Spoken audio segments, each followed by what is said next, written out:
Welcome to Creepy and Geeky. I'm your host, Robert, and on today's episode, Violet Hammond joins me to talk about Captain America, the Winter Soldier.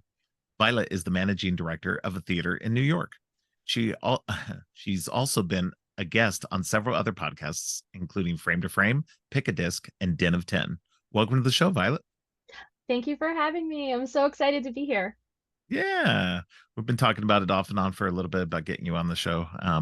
And finally we did. I know you've got another episode coming up later in the year that we Yes. had actually booked earlier. hmm But once the Marvel stuff came up, you were like, "Yes, I want to do this one." So Yes, would love to do the Marvel stuff. And also, it's hard to find creepy things that I am into because I'm a big baby. So right. I listen to Uh, a lot of your show and I'm like, yeah, I'll never see these movies, but this is a lot of fun to listen to. yeah, I'm glad you listened to it for that at least. They're not that bad sometimes, So No, I'm such a baby. I have such a low threshold for blood and scary things. But it's yeah. funny. I think the first episode I listened to is the one on Ready or Not, which is one of my top five movies, which makes Oh yeah. zero sense. Zero sense. But Yeah, I that's got lots love of that blood in movie. it. So Well, there's three times that I close my eyes. Uh, Other than that, I can handle that whole movie. well, today we're not talking about anything horror. We're just talking Marvel, and we're talking about one of my absolute favorites of the entire franchise, Captain America: The Winter Soldier. So Yes. it has been since it came out, and still remains one of my very favorite movies. In fact, I pretty much go to sleep to this movie pretty much every night. Just because it's so familiar to me now. I just enjoy just listening to it as I fall asleep. So, It's a lullaby. yeah, exactly. Uh, but yeah, so this was deep into phase two, Mhm. well, about the middle of phase two. This but this is a high watermark. This kind of when this comes out, I think the success of this one and just the overall storytelling of this one helps guide the future of the MCU going forward. In so much that um, because it did so well, that the writers and the directors all continued to go into the next Captain America movie and then the next two Avengers movies that finish out this first three phases and the Thanos saga as it is, or the Infinity Saga. Yep. For better or for So, worse, as a Loki fan, yeah, these guys continued through to Endgame. I'll never forgive them for the first 10 minutes of Infinity War, but that's another thing we'll be chatting about later. yeah, that's true. You Very, are coming back for Infinity War. very Uh, strong opinions on that one. Very strong. yes, But but this this one, was perfect. They deserve to get the rest of the work based on this movie. What they did yeah. with it is their own business and by extension our business, but Yeah, no, but they this deserved it. yeah, yeah. I think this one I think it's interesting too though. Like I kind of feel like this movie should have come later in the saga, just so we had more time with Shield as an entity, and maybe to lay some Easter eggs and like lay some groundwork leading up to this movie. Just so like maybe there were hints, um and that's what I think sometimes where they're playing the long game is good with some stuff, but sometimes Marvel especially early on played their hand too fast. They everything they did with Iron Man, they did Iron Man's full trilogy, like completed it at the beginning of the second phase. Now, of course, we got more Tony along the way and he popped up in pretty much everything after this point. But it still was kind of weird that they didn't spread it out more. And I think in a lot of ways they were just trying to go, let's just put out what we can now, see how it hits. If it works great. And I think they're doing better at that now. They're starting to play that longer game where they're starting to try to seed things I would that'll play agree. out in later. and at this time they just were doing the movies. Now they can seed something in a Yeah, TV show that we find out, in a movie, maybe two or three movies down the line from when the TV show came out. So right, they definitely have the ability to have much more of a long game as far as the storytelling goes. Again, right. your mileage will vary as to how well it Yeah, works for you, but I right. do think, in the beginning they were just throwing everything at the wall and seeing what stuck. And Oh yeah. I mean, 90% of it did stick. Sure, there's things in phase one and phase two that are not great, but on the whole, I think everything in phase one and phase two is watchable for sure, Oh and yeah. definitely got everybody into a frenzy of fandom that hadn't been seen for a franchise before. And Oh yeah. everyone else tried to do it and skip all the building blocks. Right. And when you skip the building blocks, you don't have people sobbing in the theater at Endgame if you haven't put in all the work to build that Right. audience. So they, Endgame was a massive achievement. And nobody can take that away from them. No, and like Yeah. the MCU as a whole, whether people like, I know there's quite a few people, and I've had a few guests on that, you know, by you know, by the end of phase three, they were kind of feeling a little tired of Marvel, and I get it to a degree. Um, you know, uh, but and especially after Endgame, a lot of people started to kind of slack off from it and Hmm. stopped watching everything. And I get it. There was a lot of content, especially once they started doing the TV shows. But in the beginning, they were laying these, starting to build it up, and it was still really exciting. And I still think it's exciting for me just because I'm a huge Marvel nerd. And I still watch every show. I still watch every movie. We just watched Secret Invasion, and that was lackluster, but there were some really good moments in it. And so I Hmm. still say it was worth the watch for those moments. And Yeah. regardless of the end result, which was kind of Hmm. um, and they could have done better in that. And hopefully we'll see some repercussions of that in the future. Yeah. But Agreed. Agreed. It but was a yeah, disappointment for sure. yeah. But this movie was in no way, shape, or form a disappointment. This movie is like I said, it's really tied for the top spot for me. This one and Thor Ragnarok are like my two favorites. And Yeah. so so Yeah. Oh, it's hard. This one, Thor Ragnarok and Endgame are probably the three best for sure. For yeah, me personally, like, yeah, yeah, yeah, emotionally, personally, but yeah. Well, yeah, I love Civil War too, but I'm a Bucky girl, so yeah. as we'll get into. But Civil but War this is one, a Bucky story. yeah, yeah. Well, and this one, this one's a Bucky story too. It But is. this one is interesting because we see Cap is working for Shield. Mm-hmm. In between Avengers events, he is doing missions for Shield, working for Fury himself. Alongside Black Widow, which is interesting. It's good to get some more Black Widow. Um, Yeah.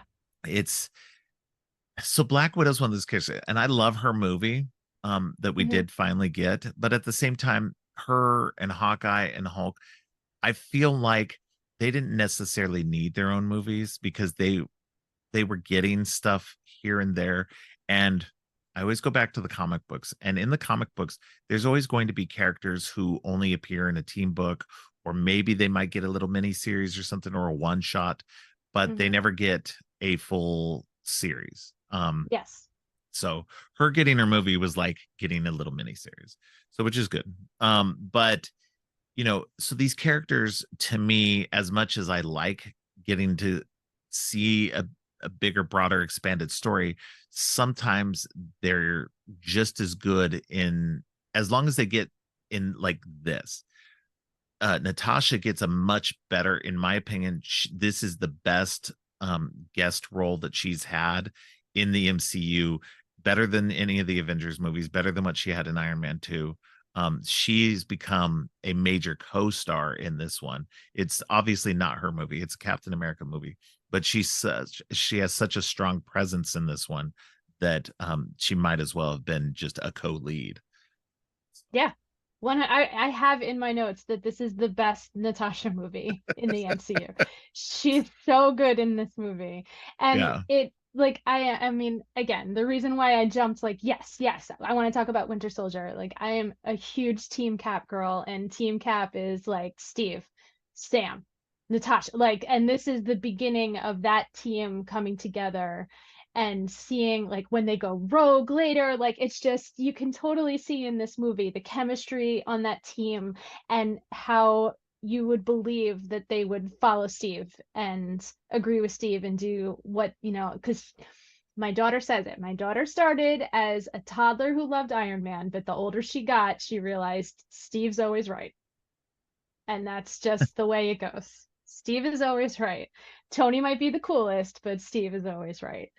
So, like the way that this movie so perfectly introduces Sam and gives Natasha a chance to shine. It's a Captain America movie, but his movies are always team movies. Even if they're not Avenger movies, Right. it's about the team because a leader is nothing without the people that he surrounds himself with.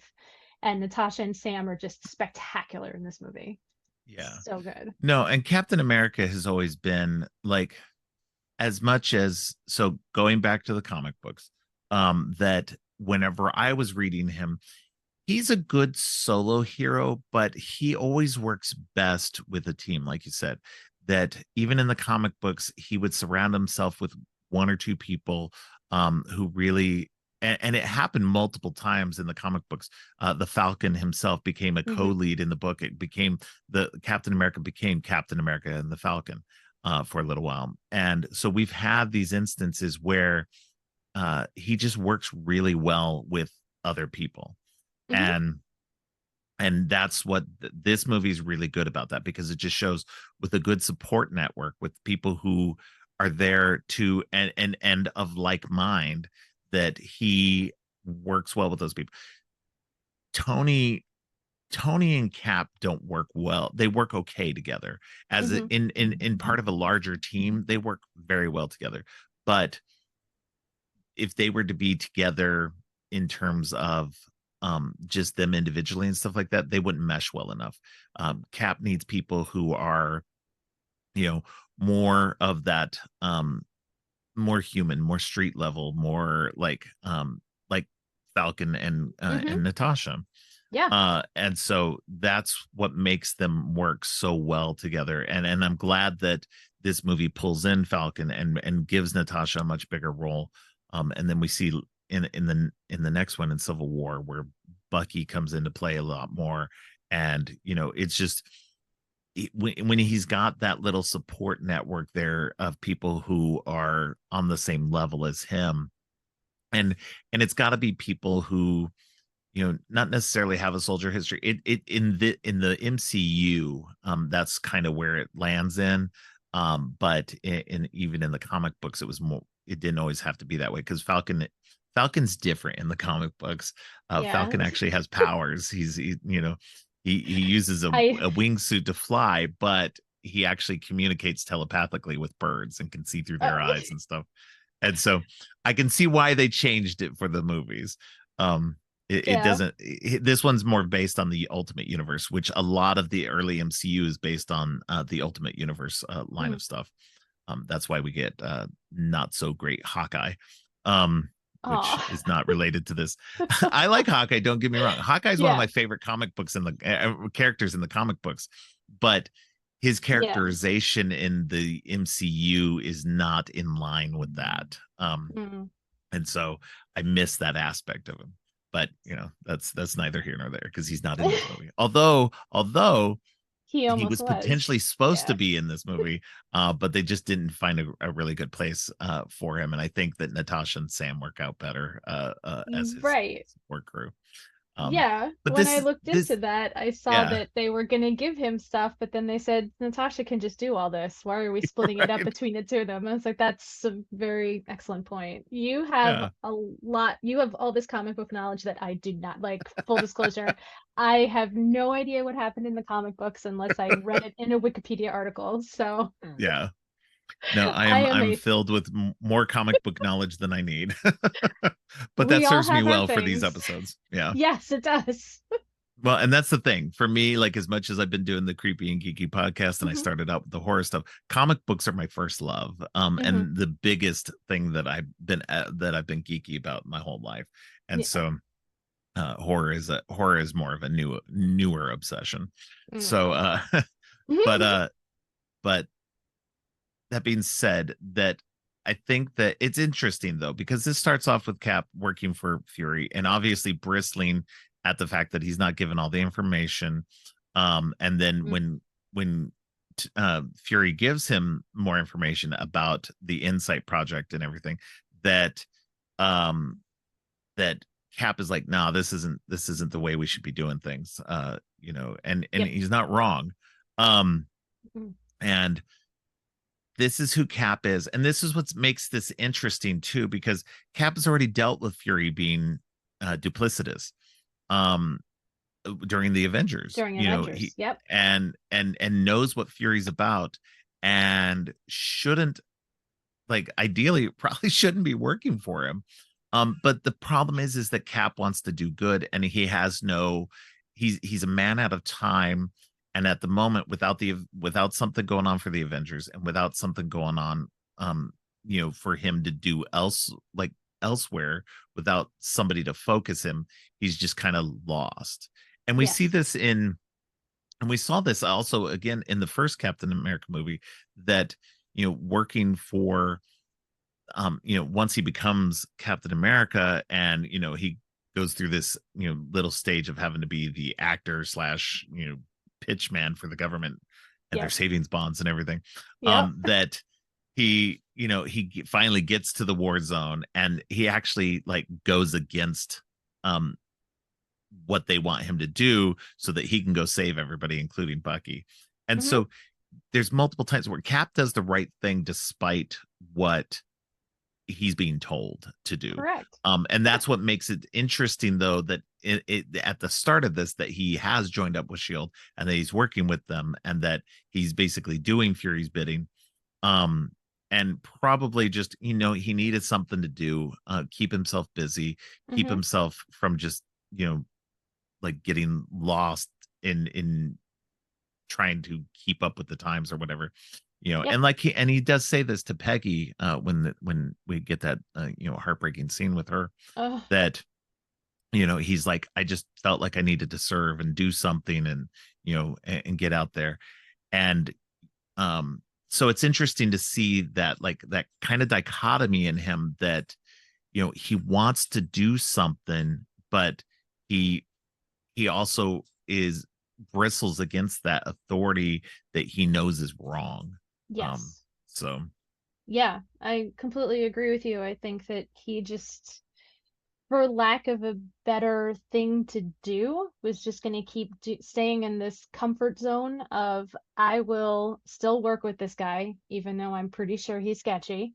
I yeah, will still be going on these missions, even though you hear him when they're on the helicarrier going out to that boat. He's like, why would that guy be on the ship? Like, his brain yeah, is always working. He's always yeah, strategizing. He knows something's up, but he also knows there's innocent people there, and he's going to do yeah, what he can to help those innocent people.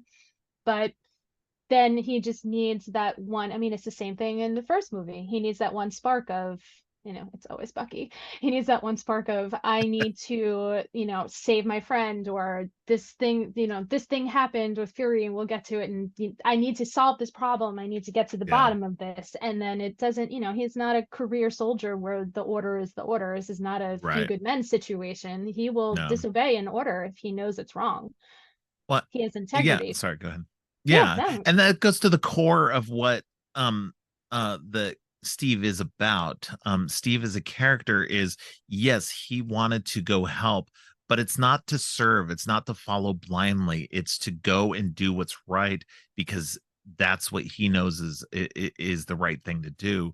And that's just shows that, and that's what some people just don't understand when they think about Captain America, is they think Captain America, and this goes into the comic books, into the movies, and into real life, that people have this idea of Captain America being this symbol of America, the government, and Steve is Hmm.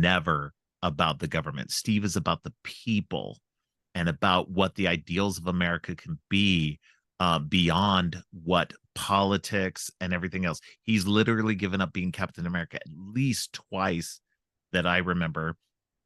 When I first started reading the Captain America comic books in the mid to late 80s, that he actually had given up the costume and given up the name of Captain America because the government wanted to control him. Very much what happens in Civil War.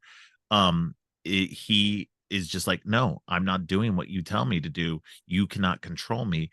I am something bigger than this. I am a symbol of America. I'm a symbol of what can be, and I'm not going to be controlled by you or by anybody else. So here's my costume, whatever. And that's Mm-hmm. when they gave it to John Walker, which we see in the Falcon and Winter Falcon Soldier and the series. Soldier. Yeah. Um, Which I thoroughly enjoyed, but I know not of course, everybody because does. it's Bucky, Yeah, you know. because it's Bucky. But anyway, but And yeah, Sam so also. I mean, Cap himself, Steve, is very much who we see in this movie is very much, and this is what I enjoy about this movie too, is that this is that the writers know, and the writers have been the writers on the on all the Captain America movies, the ones who did the first one, this Mm-hmm. one, and the Civil War, and then the last two Avengers movies. They understand Cap, which I love. Yes.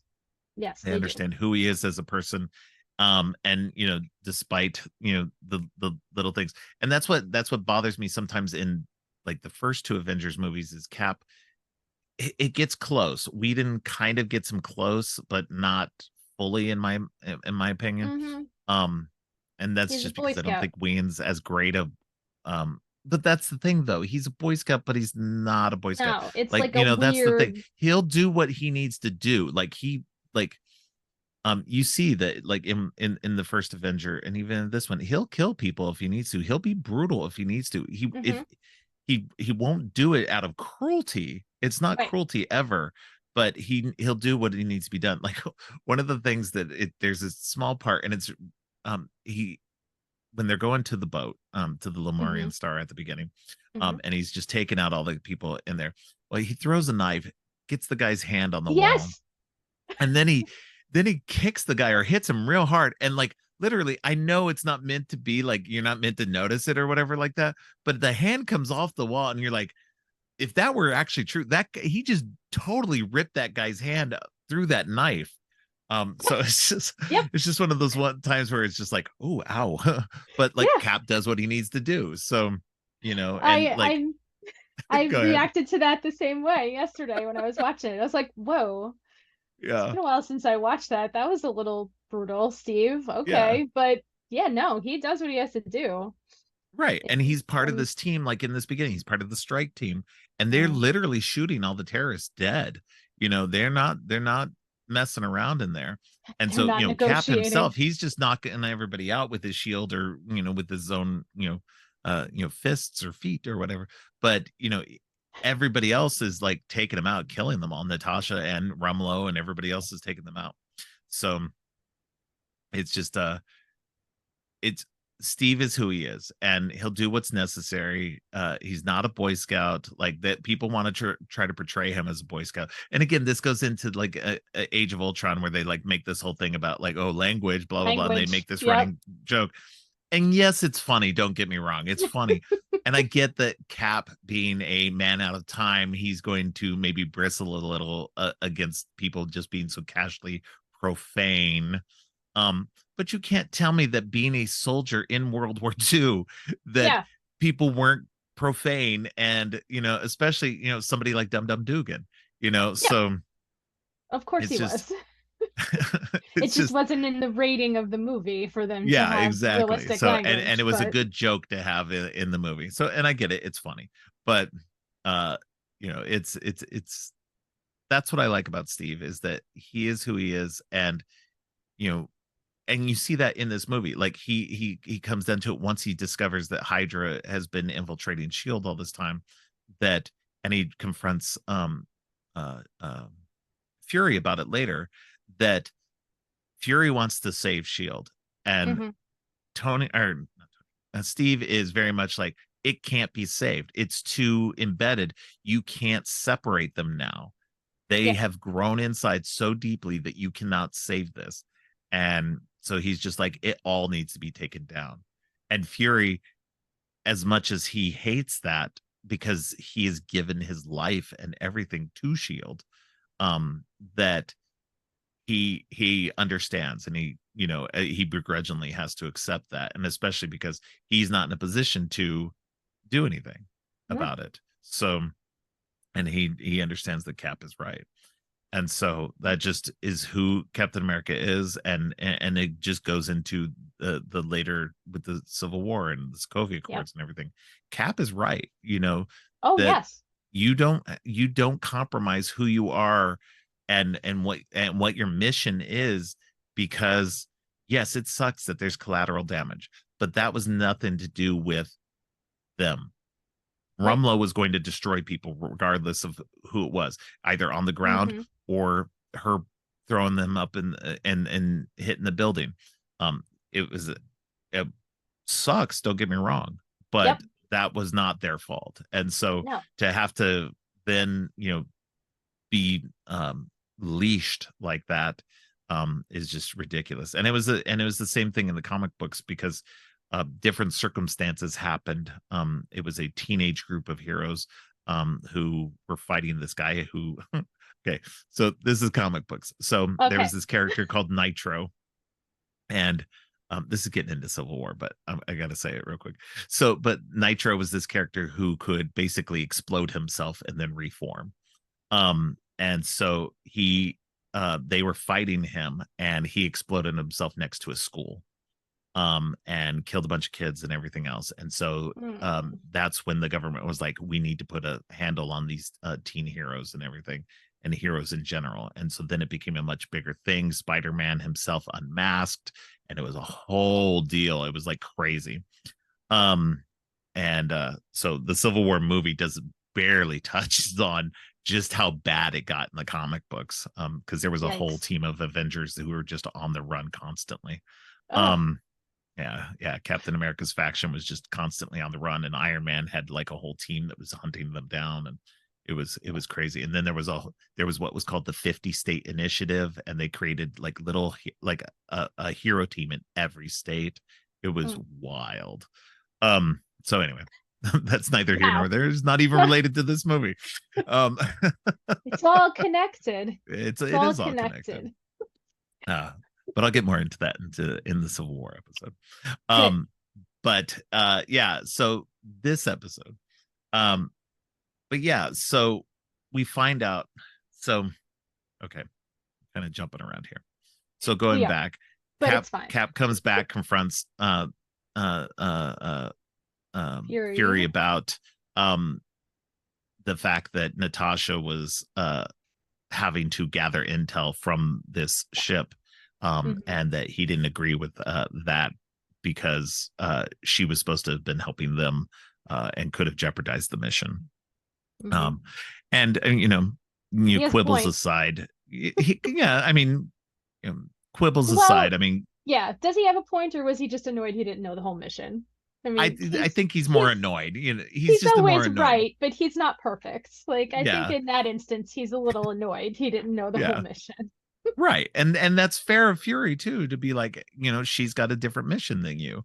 Hmm. She can do her mission along with you, but she was there to gather intel, um, and help you. But I do think it's funny though, the entire time of the movie, she's trying to find Steve a date. Um, Yep. it's a great little It's subplot the whole time. such a good running gag. It's Yeah. hysterical. Yeah. And It's so it's funny. yeah, because he lost his one true love, Hmm. to time. Yes, she's still alive, but as we find out here in just a little bit, that she's obviously suffering from either Alzheimer's or dementia of some sort. Hmm. She was lucid when they were talking, and then midway through it, she you had like forgets, Yep. and then realize, and then sees him, and it's a heartbreaking scene. um but Yeah, she go does that Haley really Atwell. well. Haley Yeah. Atwell, such a good actress, and I'm so glad she's played Peggy so many times, including in the Agent Carter TV series.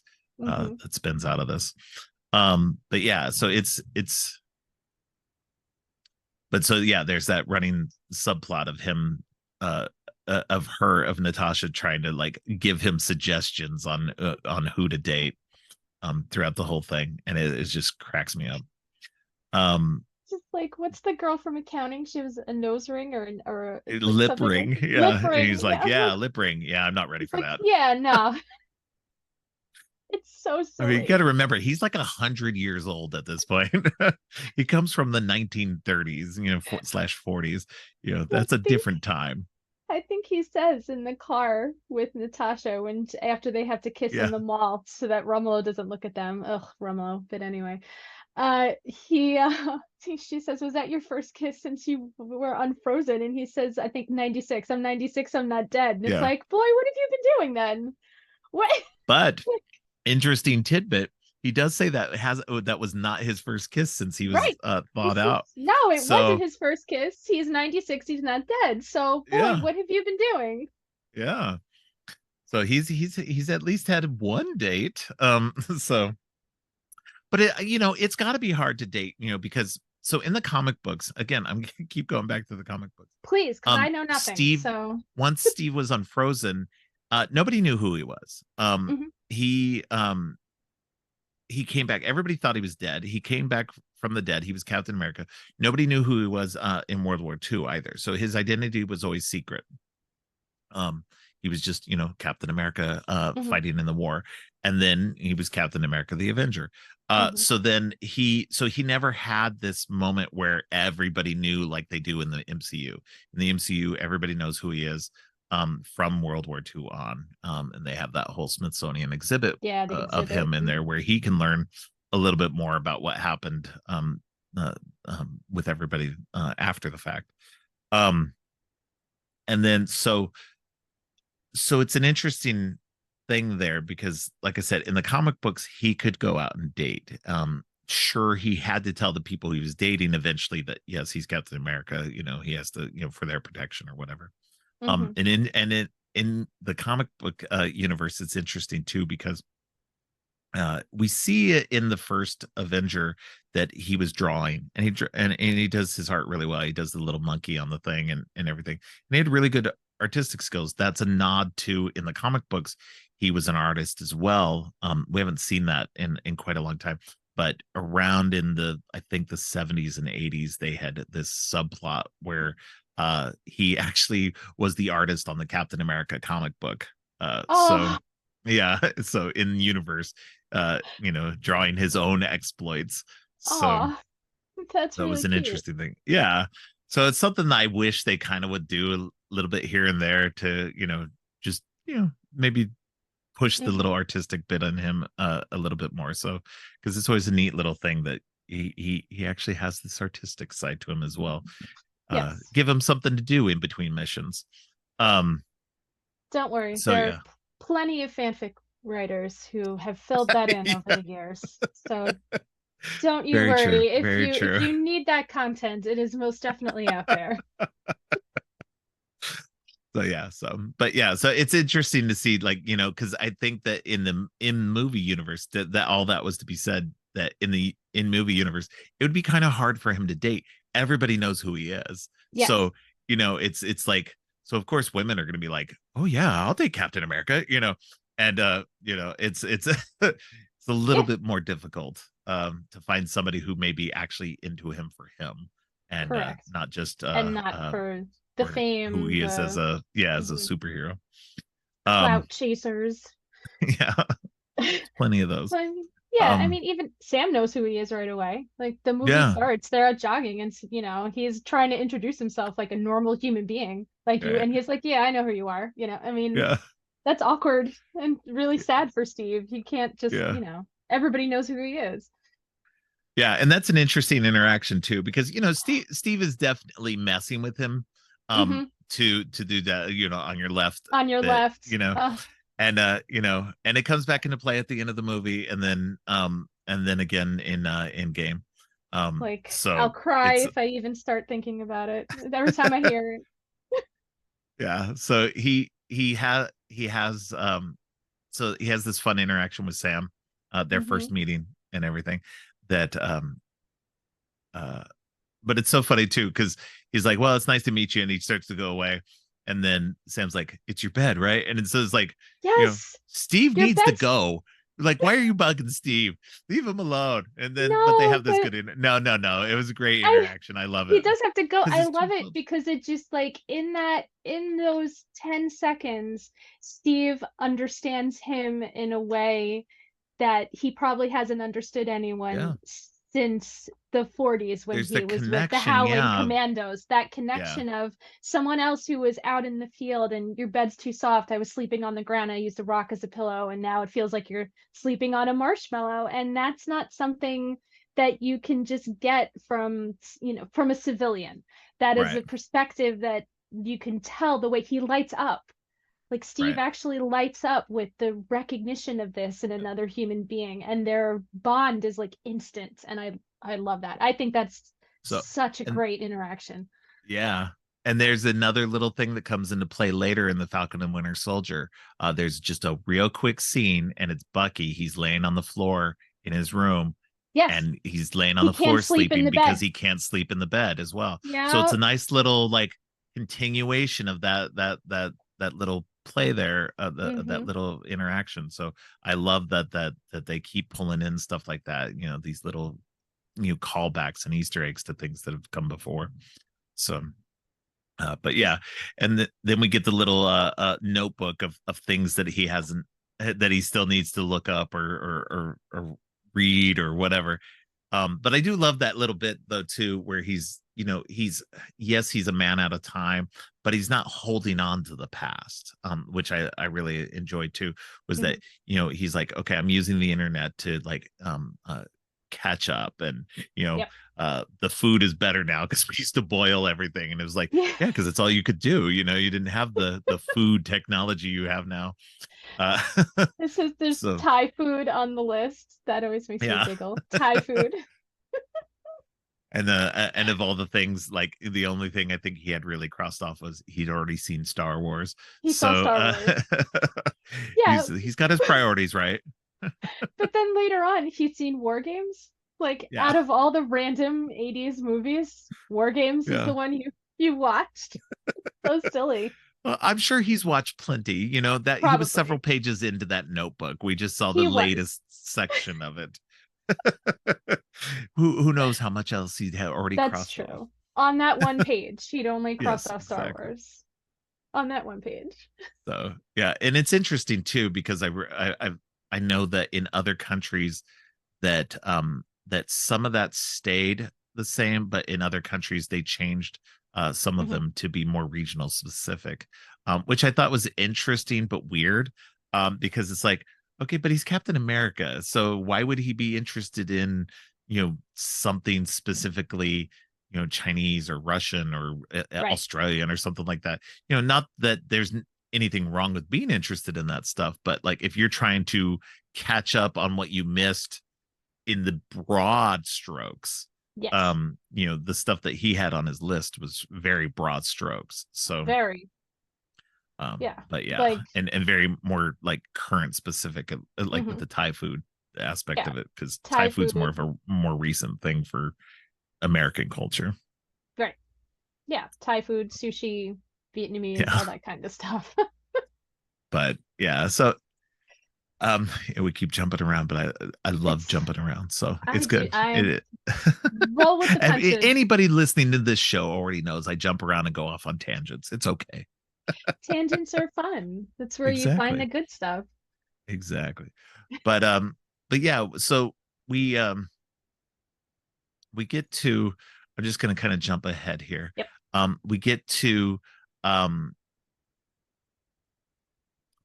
what is it that so Fury tries to open the drive that Mm-hmm. Natasha brings him with the intel, and he can't open it, no Yep. matter, it's tied to him. It says that only he can override it, but he somehow can't override it.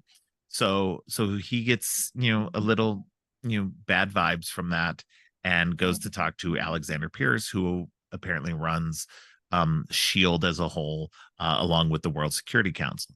Now, interestingly enough, the World Security Council in this one's different from the World Security Council that was in Avengers, Yes. except for one member. The woman, the British woman, played Yes. by Jenny Agutter, she's actually on the World Security Council in both versions.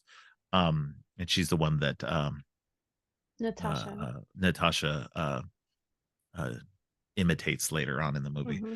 Um, Another weird little side thing for my horror listeners. She's actually the nurse in an American Werewolf in London, the one that Oh, takes him home and after he gets out of the hospital. So yeah, so it's an interesting little tie to that. that's So fun. I thought that was really fun and interesting, especially since she's the only council member to like exist in Avengers and in this one. They must have Mm, they had liked her a lot. elections or something in Yeah, between. yeah. So he asks Alexander Pierce, played by Robert Redford, in a great role, Yes. that to delay the launching of the Insight helicarriers, and Pierce, kind of puts him off or whatever like that, but and then Fury leaves and I guess is basically hoping that he'll do it, but I don't think he's very hopeful. Because we see him leaving and trying to get Maria Hill to come back to Washington D.C. because he's obviously got you know suspicions of stuff that's going on, and he's rightly so because he gets attacked by people pretending to be police, and really jacking up his car. Oh, um, this it's a scene is great sequence. This sequence is like, outrageous. yeah, it's so fantastic. I anytime like Fury, like Jackson gets to be Fury and gets like sizable parts, I'm always excited. That's the really the best parts of Secret Invasion is anytime Fury's on the screen and he's going through like these long monologue or dialogue bits where he's just talking to people back and forth, and giving you just much more depth to his character. And you get some of that in this movie as well. Hmm. And you get a lot of How it. weird was it that he mentioned being married when we just Yeah, finished watching yeah, Secret Invasion? yeah. I was like, oh, I'm like, I totally And forgot again, about that. another callback because they were Yep. just like, yeah, he says he's married. Yeah, my wife. And You'd he's think like, I he's didn't know you were playing, married. Yeah. yep, I was yep. like, oh, I never see okay. her, but I'm married, as we find out later. As we find Um, out later.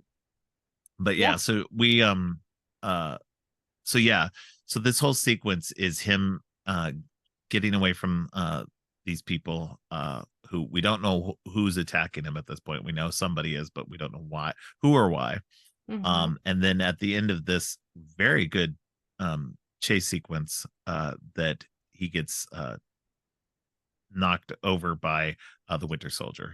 Yes. Coming And that shot all fuzzy and then yeah, focusing in. Oh God, it's filmed so well. Oh yes. Lord. No, the Now, Russo brothers, they're great directors. I saw this. I had no idea what happened in the comic books, but we'll get to all that later. But so just I had no idea who this person was and what was going on. Zero idea. I'm Yeah. sure there So were yeah, for plenty of those of people us, who knew where this was going, but yeah, for those of us who knew, it was exciting, just as exciting. Um, yeah. but yeah, but we had it one up on everybody who Hmm. didn't know anything, which is great though, because for everybody who doesn't know what was going on, it's nice to sit back and just go, let's see what they're gonna do. Just like when they So realize it. Yep. yeah. So you realize at the same time Cap realizes. Um, Hmm. and then Exactly. yeah. Yeah. So so we're introduced briefly to the Winter Soldier at this point, as he's trying to take out Fury, but Fury manages to get away, and he's all banged up and hurt, and Hmm. then he is hiding out of Cap's apartment, just after just before that. Cap is coming home from having gone to the Smithsonian and then going to see Peggy, which we've already previously mentioned. And so he runs into his neighbor, Hmm. who's what's her name, Kate is the name she's using. I think so. um Yeah. yeah. I'm And sitting here like Sharon. yeah, it's Sharon Carter. It's um Sharon Carter. but her name is Kate in this, and she's just like a playing a nurse, her neighbor, and everything like that. They have a cute little interaction. Although, here's my thing. Mm, So in the again, going back to the comic books, so he did have Peggy was somebody that he had a relationship with during World War II. And at some point she dies over the course of the time that he's in stasis. hmm. And then he comes out, and Sharon, he begins a relationship down the road with Sharon. And they are actually, I'm not caught up on current comic books, but last time I was reading them, they were together. Him and Sharon Hmm. were, and they had been together a lot longer than whatever little bit that he had with Peggy. Right. So it made sense that they would do that in the MCU as well. But I think, and this is something that I'm going to get into with my guest when we get into Endgame. But Hmm. I don't necessarily agree with how things ended here. So um, I don't Neither don't do get I. No, so neither do I love Cap and Peggy together. Don't get me wrong. I I. love them being together and everything like Hmm. that. I just don't like how it ended up. But just mostly because it really undermines a lot of what Captain America is as a person. And so, It is, and there was a lot, not to get into like gossipy things or anything like that, but I think Emily Van Camp was promised a lot more than she wound up getting in the oh, okay, MCU, yeah, and was kind of led to believe that it would be more like what it was in the comics, and she yeah. would be a much bigger part of things. And there was some weird stuff between Haley Atwell and her Oh, over it. interesting. Yeah, there was some weird, look, this is what Tumblr gets you. Okay. You get all the gossip. Hmm. So, yeah, so Interesting. I Spill. do Let's know. go. Yes. Well, there was like the one big thing was that I think at this is total gossip. We've just turned this into like such girl talk right now. But there was at one, and I've seen the video, so it did happen. There was at one convention where I guess somebody asked Haley Atwell something about Sharon and how she said at the convention that she did not like that that happened in Civil War at all, that she would spank her niece for being so impetuous, that Steve belonged to her. Like it was this whole big like girl fight shenanigans. And I think Emily Van Camp did not take to that very well. And at some point, I think there are things. There's been a lot of talk about when studios listen to what the fans are saying and then change the course of their story. And I think Right. that this was a situation where that happened. I think that there Yeah. was enough fan talk of we like Peggy better, we don't like Sharon, and the way, I mean, she's still under contract. She obviously was a big part of Falcon and Winter Right. Soldier. They obviously left the door open for her to come back. I don't think she would ever say anything to jeopardize Right. that, but she has definitely said in the past that the story did not go in the way that was represented to her when she was hired. So I Right. think that there is a little bit of that in there. I do think that Sharon was supposed to be a bigger part of things, could even have been on the run with Steve and Sam and Natasha at the beginning of Infinity War, like things like that, I think Yeah. were in the plans. And then they thought possibly the fans didn't dig it as much as they liked Agent Carter, and they Right. changed it. That is, Interesting. I mean, that's what I think probably wound up Yeah. happening. No, and that makes a lot of sense because Peggy Carter was a fan favorite, is a Yeah. fan favorite. Yeah. And people love her. And obviously, they keep putting her in stuff. They put her in What If, and they brought her back Mm-hmm. for Multiverse of Madness. Don't Even though even. she, I was so mad at that in Multiverse of Madness. I really was. It was bad. But yeah, but like we can curse on your podcast, right? Some people yes, of don't like it. course. All right, good. So I'm in the movie theater and she looked out at the screen and said, I could do this all day. And I went, oh, fuck you, out loud in the movie theater. I was like, get out of here. Nobody asked for I this. I mean, maybe someone did, but I didn't. So no, mean, I liked it, but they've gone too far with Peggy. Too far. Too much. oh, Too come much. on. No, Too much. Too much no, Peggy. no, no, no.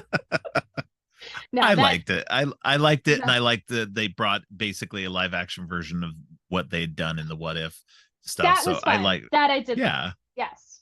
And Yeah. John Krasinski was actually a lot of fun. I mean, he completely got spaghettied, but he was a lot of Yeah, fun. I'm really disappointed that they're really not. It seems like they're really not going to go with John Krasinski as Reed. I know that it was a fan thing and that they were just like, It was here, let's give the fans a little bit of what they want because we're totally not going with that when we actually do it. So we're yeah, going to give I fans, look, we did it. You just not going we to get did it it in all the way. this. They like Yeah, cut it off at the knees by doing it that way. I did You know, hear. it was weird. There was somebody that they just mentioned recently that I think ended up getting denied, but there was a rumor like all the casting for Fantastic Four just keeps changing Oh, over and over and over again. wasn't it Margot Um, Robbie? I think everybody was like it was going to be well, Margot Margot Robbie, and Robbie then it's was not. she was one of them, and now the latest one was Vanessa Kirby for her. Mm, Uh, okay. and then but for Reed, it was Adam Driver at one point, which please do not. I really do not like. He's an okay actor. I just don't think he's right for Reed. I would And agree. I love him, but I would agree. I don't know yeah, if and I don't know if he there wants to was get wrapped up in something like this again either. He just, yeah, and there was somebody else after him that got that people were rumoring about, and I liked that one a little bit more, and I can't remember who it is now. So yeah. oh well. But yeah, It's okay. yeah, so We'll be yeah, on to no, the next one. I think with the whole Sharon thing, I like Emily Van Camp as an actress. I think she's a good actress. I didn't like her as Sharon. Um, she was okay. I didn't think I don't think her and Chris Evans had the chemistry necessary for her to be Sharon. That was the Yeah. problem I had with it. I think she's a good actress. I think she did the role well. They don't have chemistry. They have And I think chemistry when she's being the nurse. After she's the like when she's not the nurse yeah, anymore, all of a sudden she had that scene has some cute little sparkle, and it's yeah, like, I'm here like being all domestic with my laundry right. basket and everything's cute. And Yeah. then the minute she's a secret agent, it's just like totally different person, and everything is it's like two pieces of cardboard talking to each other. They have no Right. chemistry. Yeah, yeah. They have And nothing. you see it in Civil War when they do share the kiss and everything like that. It just feels awkward and weird to me. Like It's it's like a just Barbie and Ken pushed together. There's nothing there. yeah, There's nothing there. it's just so weird. So I can see why people after having been introduced to Sharon that people were just like, no, no, Eh, no, no, no. Let's keep him with like, and I didn't like, and that's the thing. Like, I don't want him to be necessarily with Peggy. I want him to have appreciated that and have had that relationship. I think that what we got of him and Peggy in this movie in Winter Soldier was the extent of it. They got mhm. to in their relationship like that in that way because we don't get to see them interact again ever again. um so it's just weird. And I think that he should have moved on, not necessarily with Sharon, but maybe with somebody else. He's had other um love interests through the years in the comic books. He was involved with a lawyer named Bernie Rosenthal. He was involved with a a villain turned hero named Diamondback. Mm, She was part of a group called the Serpent Society, which is a bunch of snake themed villains. that's Um, fun. yeah, I was. I'm really hoping someday we get that. There was a tease before they actually announced stuff. Somebody had like fake put up like that there was Mm. and I put no weight into it, but like they were like Captain America, the Serpent Society, and I was like, that Oh would be yeah. badass. That would be badass. It's not gonna happen. I knew it wasn't gonna happen, but I was like, that would be badass. Not gonna happen because it's too silly. There's like it's too Yeah. many like it's too fantastical for the movie versions of Captain hmm America. It's very So grounded. It's not all the yeah. crazy stuff you get in the space MCU. It's Yeah, yeah, very, yeah, this like the political thriller part of the yeah. MCU. You're not going to get that. So I did like that, going back to the beginning, we do give the he's a very thin version of the character, Batroc. hmm Um, we get him in this, and in the comic books, he's called Batroc the Leaper, Mm. and he's a very I think in that he's a very Frenchman type a guy, very caricaturish. But he's very egotistical and believes Mm, in, how good he is and everything like that. So it's a fun character. So they kind of watered him down in this. He doesn't have a personality whatsoever no. in this, and so it that was kind of disappointing. But it was good to see Cap have a villain that he's fought multiple times in the comic books, so a recurring villain of some sort, uh, to play off of in this one, even if it's for just a short bit.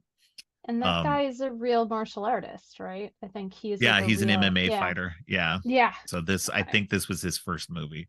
And he does come back for the Falcon and the Winter Soldier. Right. So But but I always, whenever I see that scene, I always think about Chris Evans wound up having to do most of that himself because wow. the way it's described is that he has such a distinctive way of moving that he winds up Right. needing to do a lot of his own stunts because it's very noticeable when it's not him on screen. Right. And it's Interesting. described as because of his background as being a dancer that Yeah. because he approaches everything from a dance point of view, so he's not moving the He's way more that fluid. someone who Yeah. is, yes, exactly, he is not moving the way that someone who just has a gym or Fight a background. martial Yeah. art background has. He is thinking of it literally as choreography the way he's Right. moving because of his dance background. It's very And similar to Tom Holland in that way.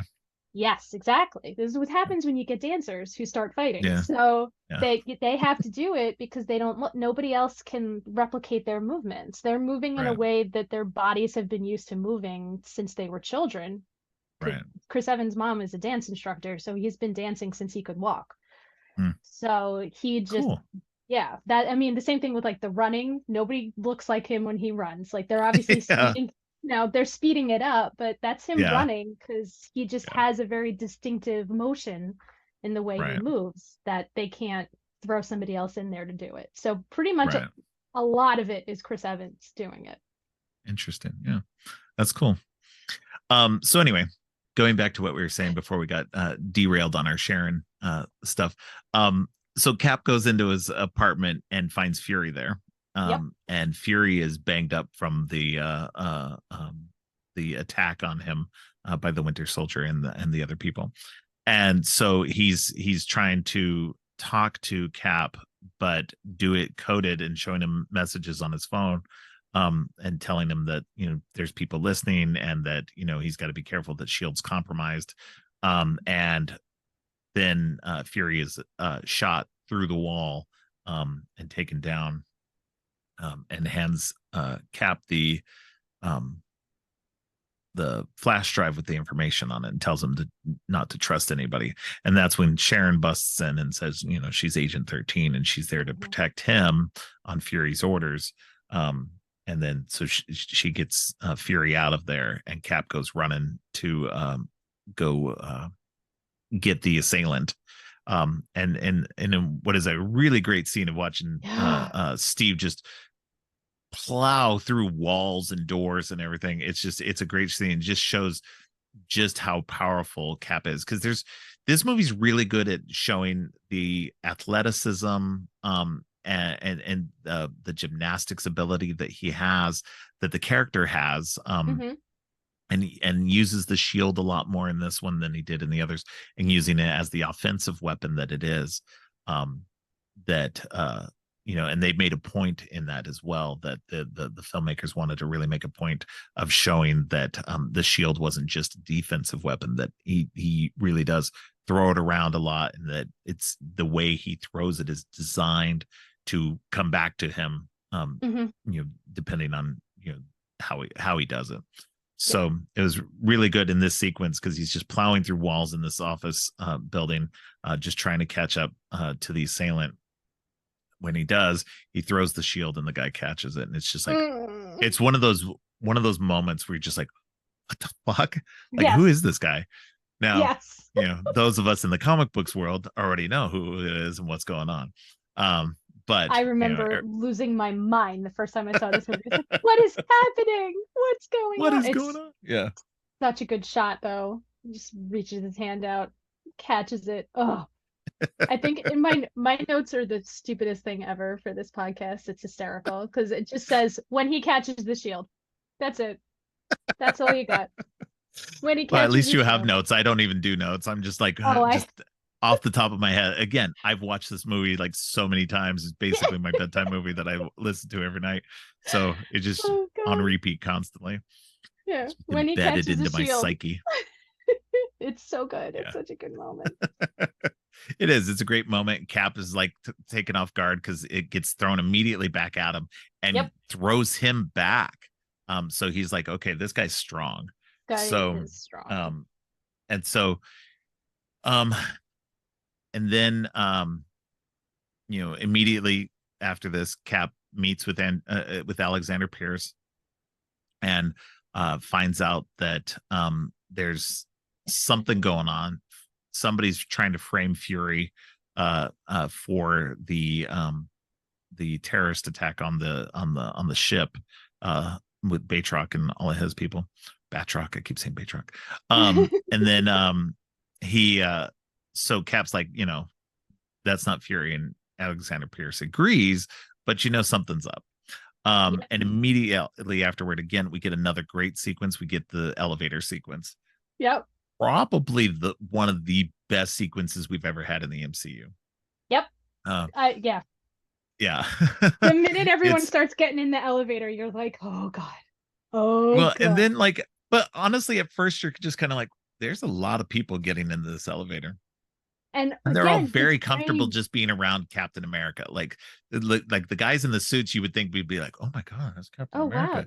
You know, No. like what's But going then on? all the Like, all the things he notices, like the fact that the yeah, the guy's nervous sweat, because and he's sweating and yeah. everybody's going around him in specific hmm Pushing positions and him stuff like to the that. center. Yep. Yeah, All that so stuff he he's really, notices.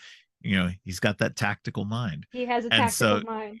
he's getting ready, and then he does that. He says that line that's Ugh. so fucking cool. It's like before we get out, or Before before we we get start, does started, anyone? does anyone Yeah, want to before get we get, out? yeah. Oh God, I And love then it. the attack happens, and like he literally takes down that whole elevator. It is insane. It's Um, so good. it's so good. And then he does. So he does one of the best things, and we only see it in this episode. We see it in other things.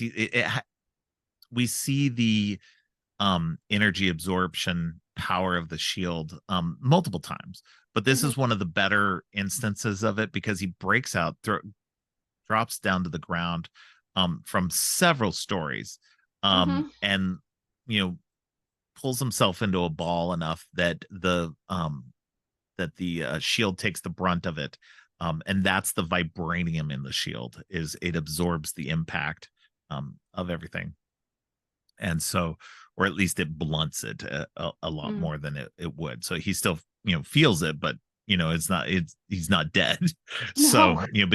between the shield and his own super soldier abilities, he's able to walk it off.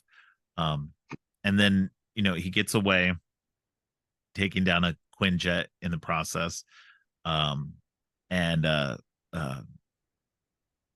meets up with uh Natasha, um Yep. because he had left. I skipped a bit. So they Fury's laying there dying on the thing, and Natasha's freaking out because Fury is who brought Natasha into Shield and brought her away from the KGB and the Red Room and everything. hmm Later on, we find out more about that in her own movie, but and we can see why Fury means so much to her. And so um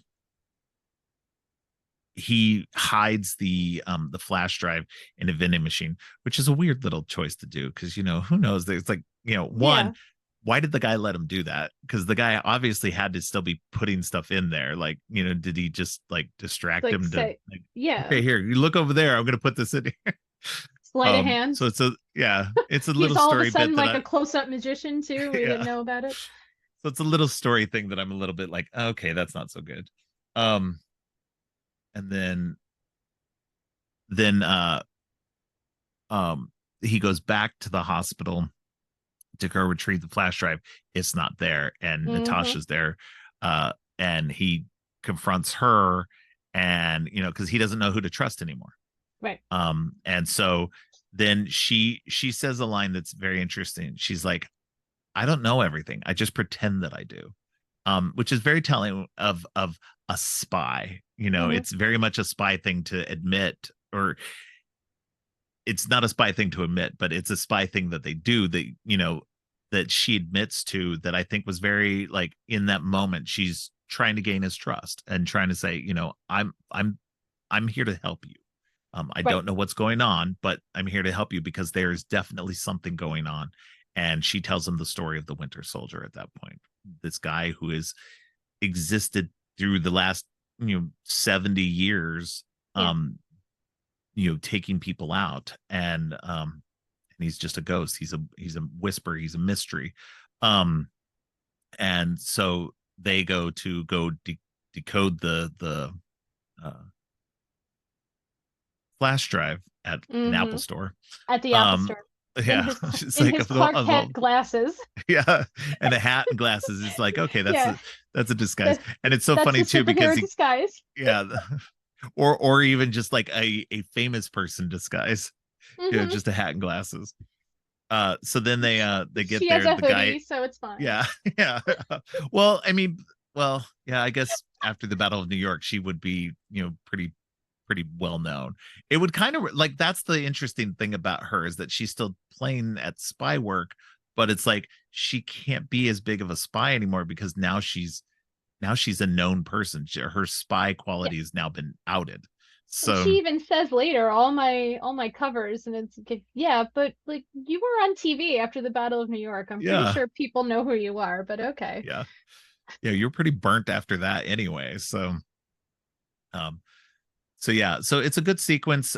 We get them, there's a moment where the strike team is actually there and they're trying to get through it, and Cap is like, okay, I'm gonna run, and there's like, we can take out these guys, and she's just like, no, just laugh at my joke, just Hmm. laugh like I said something funny. And because she's got the spy experience and knows how to get through these tense situations, and he's thinking more just because he's a fighter, he's not a Right. spy. And so he doesn't know how to do that stuff. So it's an interesting, like, sequence with both of them, and just shows both of their skill sets and why they do work very well together. Right. Um, And he's and willing to take her help. It's not like yeah, he says, yeah, no, I know the better way to do this. She says, do yeah, this, and he does it, and it he works. does it, yeah, So, because he's trusting okay. in her, and yeah, Yeah. there's a level of trust because they have obviously been working together for quite a while for Fury, between the Avengers and this, Hmm. and so she's probably been his handler in a lot of ways, getting him up to speed in things. So, um, and to be fair, I mean, Hawkeye, the reason why they probably were going to bring Hawkeye in is because they've probably all been doing missions together as Right. well. So, and we don't get any of that in here, which is fine. Like, again, Hawkeye would have been one person too many. Um, but Agreed. uh so then we get the bit where we mentioned it earlier about him, The kissing. Yeah. the kissing bit. And I do like the part where she's like, where did Captain America learn how to hotwire a car? And he's like, Nazi Germany. Nazi Germany. Yeah. I was like, And we're you do what you need to borrowing it. do. Yeah, yeah. We're borrowing it. So So I they don't know. they they find out previously to that this flash drive is leading them to Camp Lehigh, where he Yeah. was basically made, where he became Captain America. Which I love. I And love that they take you yes, back there, and you get that great flashback when he's looking yeah, at himself. yeah. Little No, it's Steve. great. Little Steve. Little Steve. Um, but yeah, it's this sequence is interesting because they figure out the hidden bunker Hmm. beneath where it was, and then we get the reveal of Arnim Zola in the computer. The Now, so in the creepy comic robot. books, oh, Oh so it's yes. even Tell me. creepier in the Tell comic me. Okay, books. good. Tell So me in the about it. in the comic books, it's actually a full-on android body, but instead of the head, there's a camera there, and his face is in his chest, Ew. like on a screen. It's on a screen. So basically, the bit that you're seeing with the screen where his face is on there would be on his chest. And he'd be walking around just like a normal person. And then the camera that you see that's always like turning at them and everything Yeah. is literally the almost the same design as in the comic books. That Oh. that that camera is where his head would be in the thing. So Oh, it was a okay. fun thing for the comic book fans. It was fun to get a version of that that they kind of played into as much as they could without getting again too fantastical. Right. So it was fun, and then we get the reveal that Hydra has been inside Shield all along. They figured out how best to do this, and this again comes from the comic books as well. Hmm. There's been at least twice that we've had Hydra infiltrations, and one of them was in more recently around the time of Civil War and stuff. That there was a deep infiltration of Hydra inside of Shield, and Fury had started a little separate group of heroes called the Secret Warriors. That was what the Hmm. comic book was called anyway. And that was when he recruited Quake, who's a character in the Agents of Shield show. So Right. yeah, so some of that comes into play in that series. But so we get this acknowledgement that Hydra's been there all along, and that when people have figured things out, that they have taken people off the board. Fury, Howard Stark, and we find out more about that in the next movie. Yes, we do. Um, and so, Mission report, December 16th, 1991. but yeah, so they get attacked, they make it out.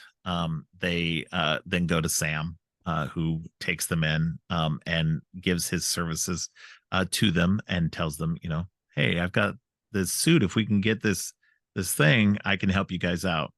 And then they go and capture Jasper Sitwell. After he meets with the Senator Stern from Gary Iron Man Shandling. 2, just being a My douche notes again as usual, and of course my he's note Hydra just says, all "Oh, along. Hail Hydra!" Of course, I was like, "Ugh." The Gary Shandling saying "Hail Hydra" is like, "Ugh." Yeah. My note says Gary Shandling, LOL. It's just like he pops up and it's like, "What the hell are you doing here?" It's so Yeah, weird. but it makes so much more sense now Yeah. that he was trying to get the Iron Man armor in Iron Man 2, Mm-hmm. and so everything uh plays into that a little bit more. Like again, going back to stuff, making connections. That's what the MCU does best. That's what the Marvel Yep. Comics does best. And so they take Jasper Sitwell, they get the information they need. That there's this great point too where Cap is pushing Sitwell towards the thing, and Sitwell's like, "Oh, this isn't your style. You're not going to knock me off the thing." And Cap's like, "You're right. You know what? It's hers." And Yep. then Natasha just kicks him off the roof. So good. Um, and Falcon catches him and brings him back. Of course. Um, And that's where they talk about the girl from accounting, which is so funny. yes, yes. This guy is Uh, falling to his death, and it's like, what about yeah, that girl in accounting? yeah. They're just being all casual. Just Yeah, people doing what they do. it's so Um, good.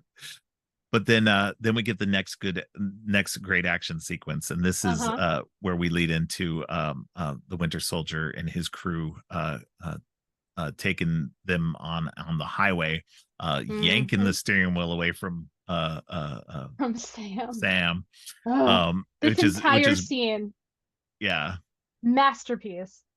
yeah. So Oh, they get out of the car. They all kind of separate and split up. Cap gets knocked into a bus, um, and it's then not funny, but yes.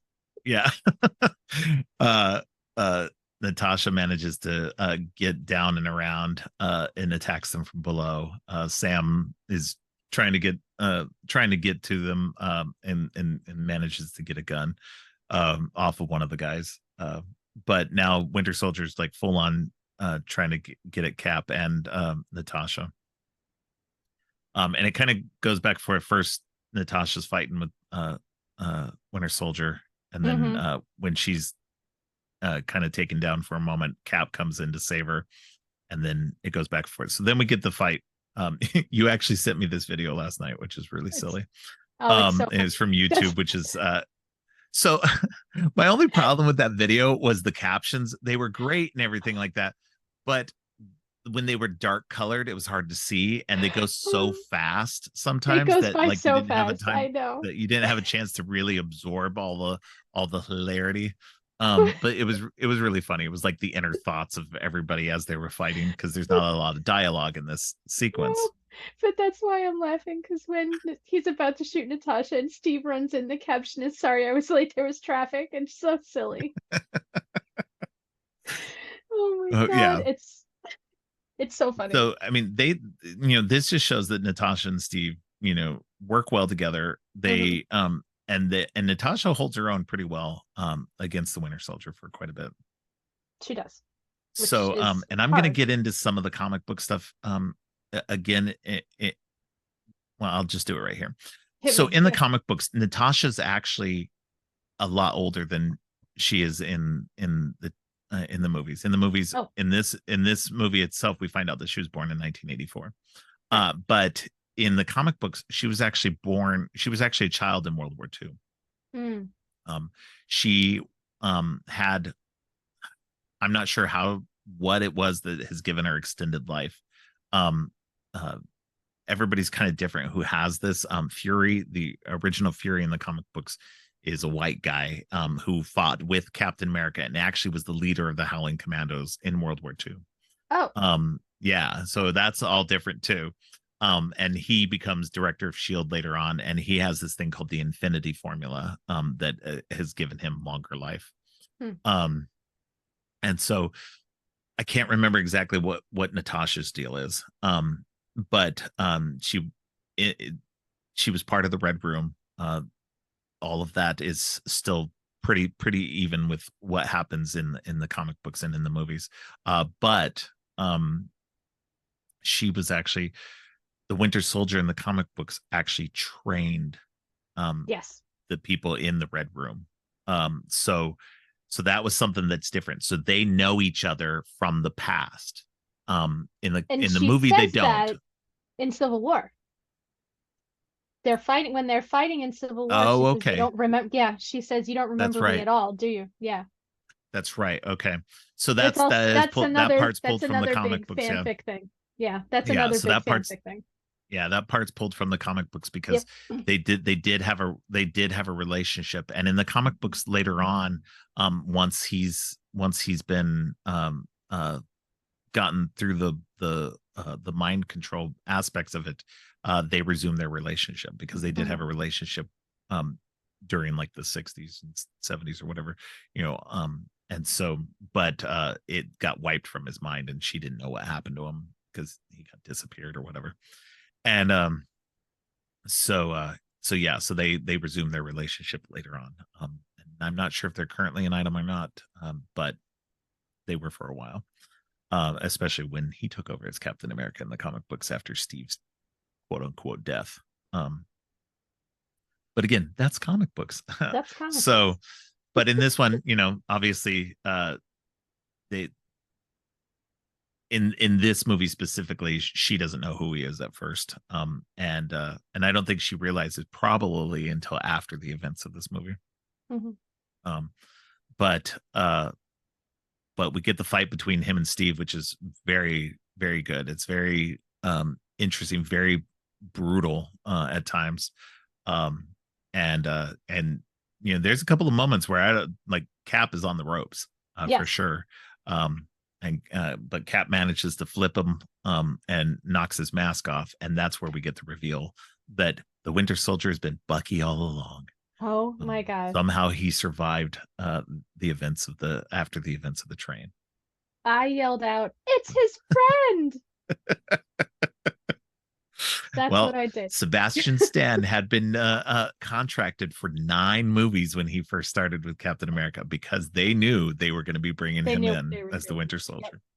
Hmm. So And he did it's the knife work in that scene too. yeah, he'd been practicing for a Yeah. while, just flipping the knife and everything, so that when that scene came up, he'd be proficient at it. I know everybody always loves the flips, but the craziest one is when he comes up with the shield and then he drops it, catches it, and then comes up from Yeah, that one is that blows my mind every time. That is yeah, crazy. but it's great choreography too because both of them are like countering each other's moves like left and right. So Hmm. everything they do to each other, like they hold their own against each other. Yep. Which is when they're So then fighting together later in other right, movies. It works so yeah, well. So then we get he get, Winter Soldier gets away, but Shield comes in and captures Cap, Natasha, and Sam. And Stupid Rumlow. yeah, yeah, Hate uh, that guy. yeah. And see, I already knew who Rumlow was too, because Mm, he's in the comic books. Of course, he's a character we learn in Civil War. He becomes Crossbones, yeah. but in the comic books, he's actually a what is it, a henchman of the Red Skull. Um, Ah, so yeah, okay. so and he's been a long term villain in the comics since the 80s. Since about the time that I was starting to read it, he became a villain um, for Captain America. So yeah, he's so they capture them, but they get away midway through the transfer because Maria Hill was pretending to be one of the agents on the in the van that they were in. So they managed to get away. They meet up with Fury, find out Fury's still alive. After all, he was able to fake his death so that he could go underground. Mm-hmm. And so we get to the events of the final fight here. They need to replace these uh, I don't even know what they're called. The weird disc things on the Yeah, weird helicarriers. disc Yeah. things that they got to put in.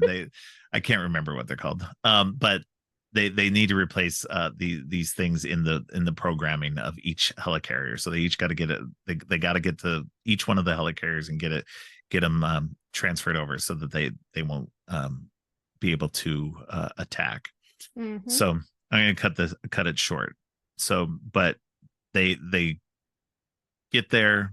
They're starting to get it done, but they're attacked by the Winter Soldier again, who's not even pretending to put on his mask or anything now.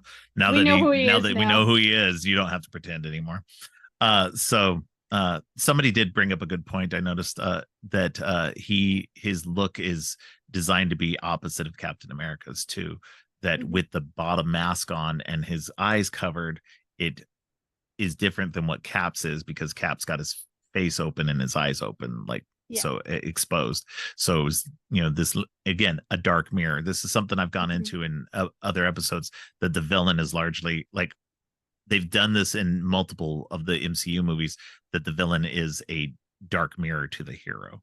Right. Red Skull, now this time with the Winter Soldier. So it's somebody who is basically has the same power set, and they're basically more even than not. Yeah. So they come down to a big battle in the final helicarrier. Cap manages to get the thing put in there, and through sheer will, because he's being shot multiple times by Right. Bucky, and so he Yeah. manages to He's get it done. bleeding. Yeah, Hill manages to get all the carriers to fire on each other. So now they're all coming down. Cap and Bucky are fighting each other. Cap's trying to save his friend, but Bucky isn't hearing it because he's so mind controlled that he doesn't know who he is. And meanwhile, Sam's fighting Rumlow.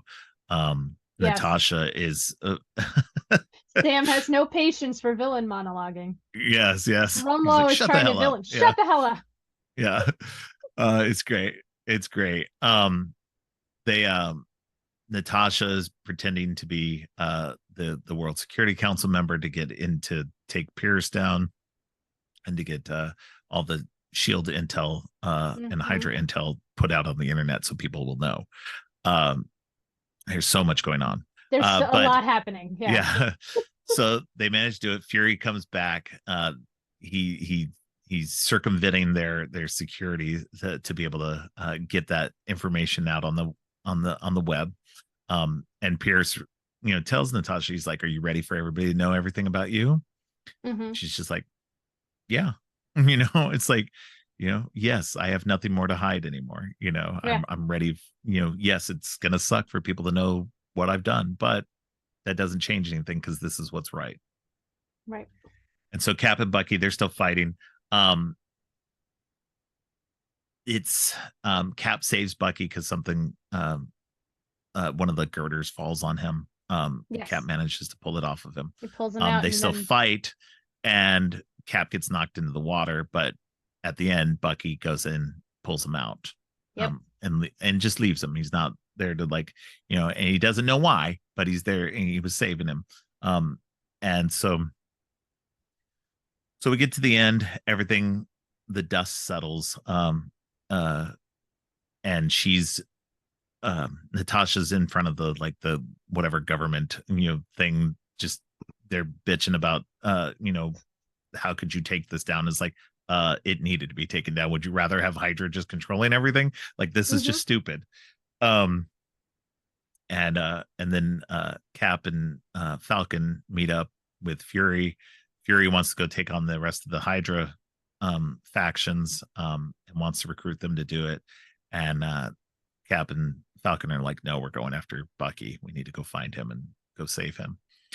And that's pretty much where it ends. Yeah. We get a little bit of Bucky at the end in a mid credit sequence, Mm-hmm. kind of discovering who he is through that Smithsonian exhibit. Yeah. And we see Wanda and Pietro.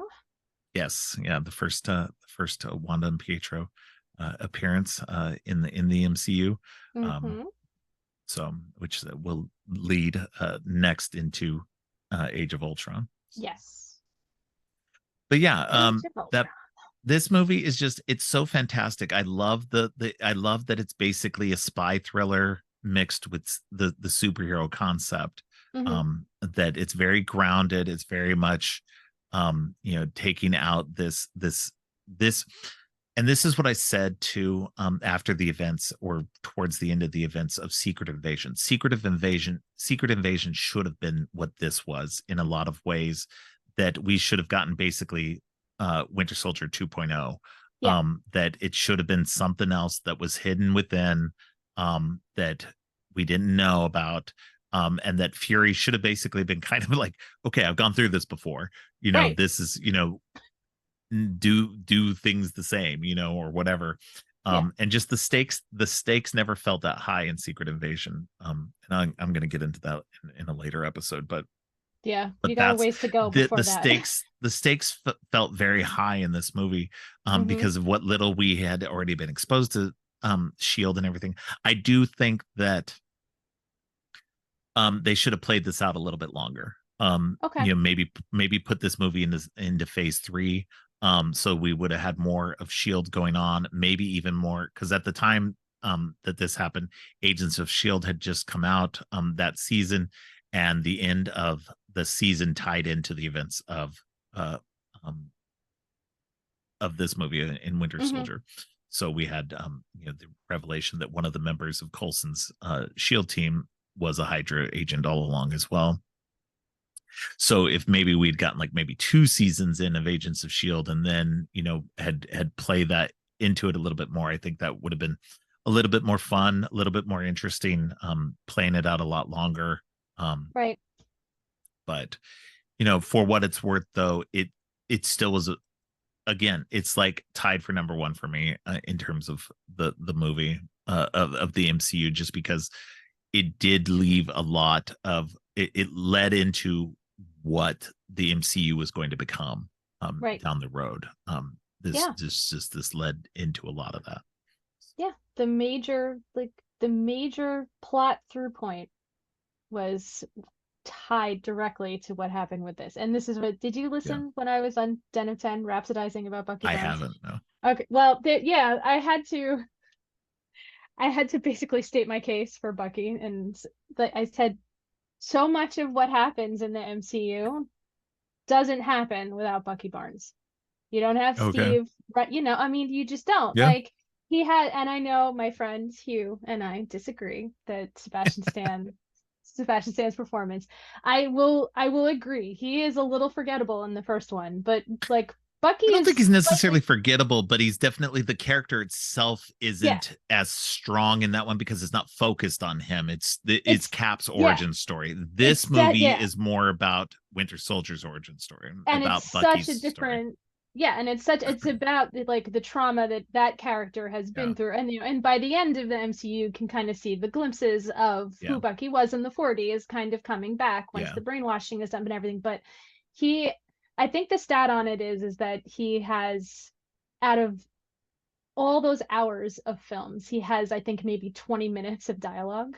And he was Right. able to create this character who's a fan favorite that people love, that people want to see succeed, that went from a villain, from, a sidekick to a villain to eventually a reluctant hero, and was able to Right. do that over such a long period of time and directly affected the course of the plot. Like, you really don't get Civil War and Steve running off and fighting with everybody and fighting with Tony if he wasn't chasing Bucky. If he Well, wasn't yeah, chasing the because a lot person, of what yeah, Civil War has to do with is the fact that, you know, that Bucky was tied into yeah, Tony's, family and that stuff like whole that. thing. And You know, yes, yeah. exactly. That whole So like, it's yeah, so, I think, he's just such a good character.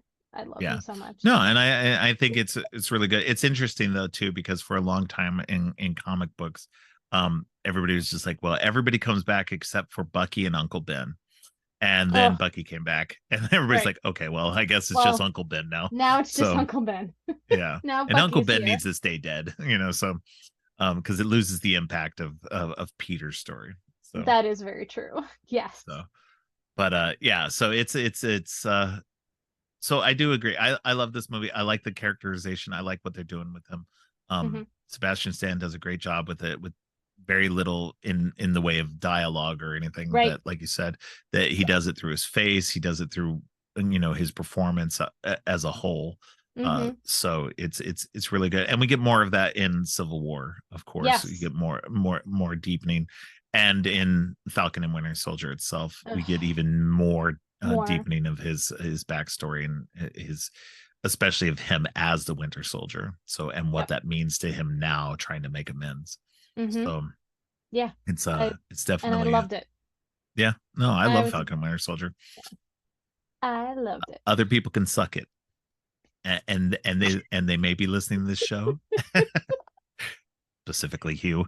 Um, Oh, no, he likes it a was it little. Hugh, I think or was it Tony?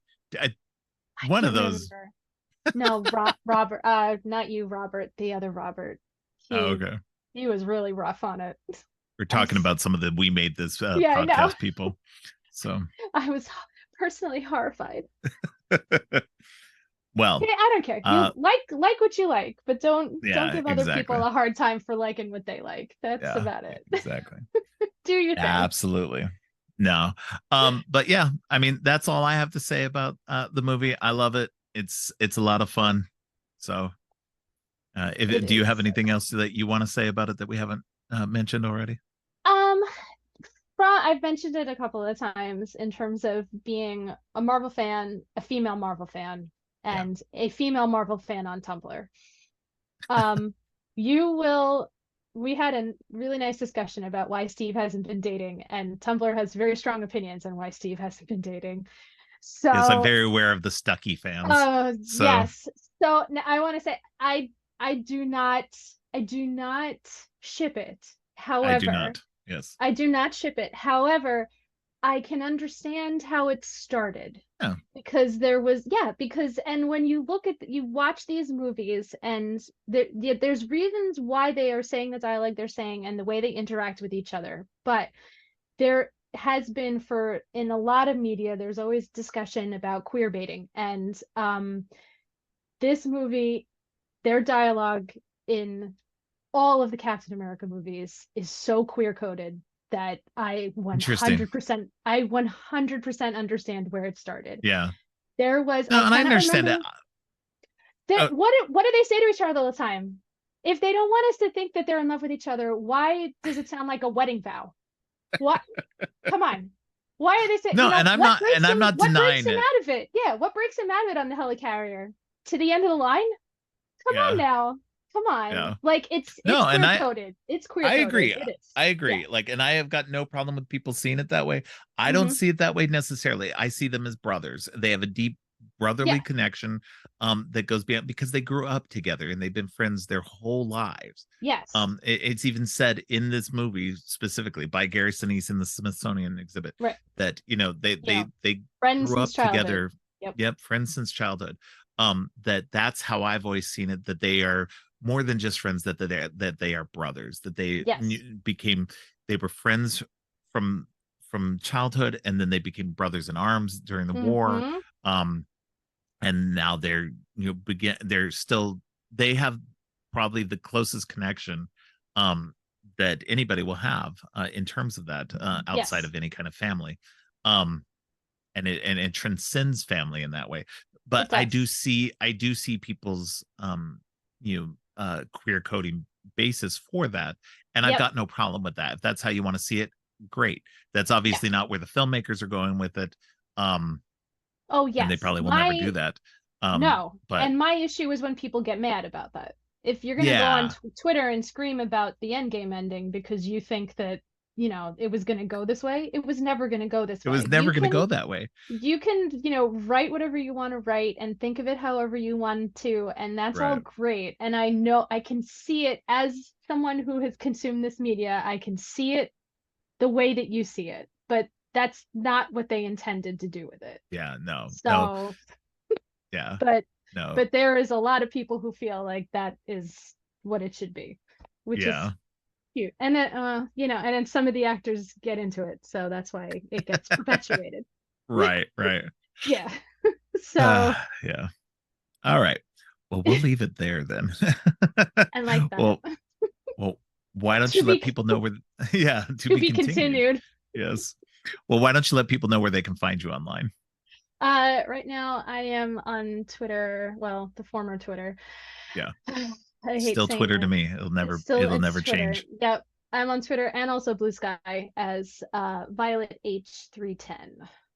Okay. Thanks to you, I'm on Blue Sky. Yeah. Yeah. Well, you're welcome. Thank Um, you. Well, thank you Yeah. for coming on. I had a great time, and I can't wait for our future episodes. We're doing a few. I know for sure we already mentioned it. We're doing Infinity War together, Yes, so we are. look forward to that.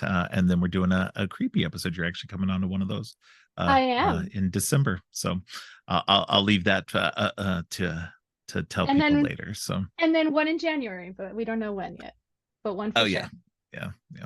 One, All I'm right. very excited about that. All right. Well, thank you. I appreciate it. And we'll talk to you again soon. Yay, thank you.